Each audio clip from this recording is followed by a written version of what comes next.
Olá, bem-vindo a mais um vídeo. Nessa aula eu vou falar um pouco sobre como funciona o cérebro de um psicopata. E acredite, a neurociência tem estudado isso. Nos últimos vídeos eu falei sobre o cérebro do corrupto. Se você não assistiu, clique no card acima, ok? Se você está vendo pelo YouTube. Se está vendo pelo Instagram, procure lá no YouTube sobre o cérebro do corrupto e você vai ver as minhas aulas sobre isso. O cérebro do psicopata, como ele funciona? Bom, a neurociência divide o psicopata tradicional do psicopata funcional. E o psicopata funcional, ele tem algumas habilidades que o psicopata tradicional não tem. Uma delas é ter um cérebro social mais desenvolvido. O que é um cérebro social? É uma pessoa que consegue se relacionar muito bem, geralmente galga postos de trabalho, elevados, cargos elevados, consegue ter boas relações com as pessoas, conseguem demonstrar muitas vezes vulnerabilidade ou até conseguem se vitimizar com grande facilidade, conseguem interpretar estados, emoções. Eu costumo brincar que são PNListas de primeira, Eles conseguem manusear emoções muito bem e por isso a menor dificuldade deles serem descobertos, deles serem pegos. Talvez ele viva uma vida inteira sendo um psicopata funcional e talvez nem cometendo um crime, ou seja um psicopata em potencial, ou talvez cometa um ou outro muito bem desenhado, arquitetado e ninguém pega. Diferente de um serial killer, por exemplo, que é uma pessoa que ela sabe que ela vai ser presa ou vai ser morta. Por quê? Uma pessoa que entra num shopping com um fuzil, um revólver e atira em todas as pessoas, não é possível que ela não pensa isso, E justamente, ela não pensa muito nisso mesmo, porque são pessoas que têm uma deficiência no córtex pré-frontal e não têm um cérebro social muito bem desenvolvido. Tem uma região no cérebro que são as amígdalas cerebrais, que estão nos lobos temporais, que são responsáveis pelo cérebro social, por fazer com que nós sintamos medo, perigo, ameaça, ok? Então são pessoas que não conseguem sentir muito perigo, ameaça, não raciocinam muito, elas simplesmente querem se vingar e fazem aquilo, querem matar e matam. É como o marido que foi traído e não pensa duas vezes e vai lá e mata o amante. É tipo isso. Se ele parar para pensar, ele não faz. Porque ele não pensa, ele faz o que faz. Faz sentido?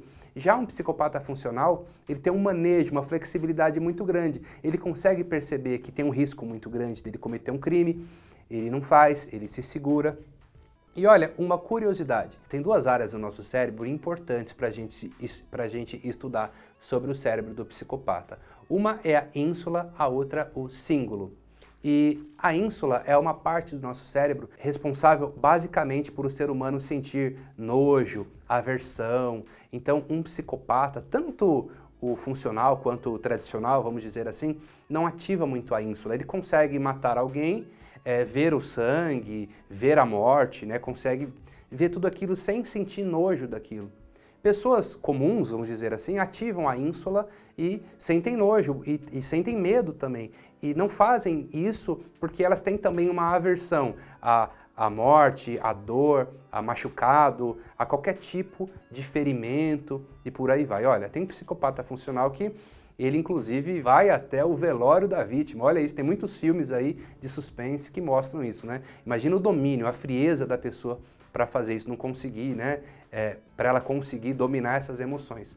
E a outra área é a área do cíngulo, que basicamente é responsável por sentirmos sensações de tristeza, de dor.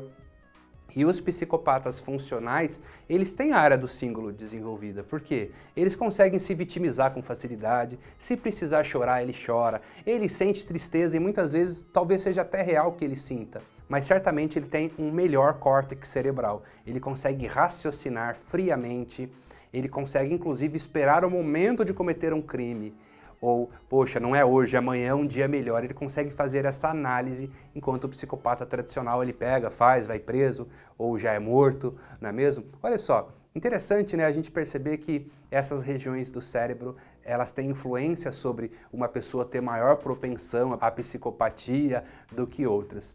Então, vamos supor que você é um terapeuta ou um hipnoterapeuta, os meus alunos que assistem aqui os vídeos, Você pode, com essa aula, ter uma maior percepção sobre o comportamento dos seus pacientes, fazer uma melhor anamnese.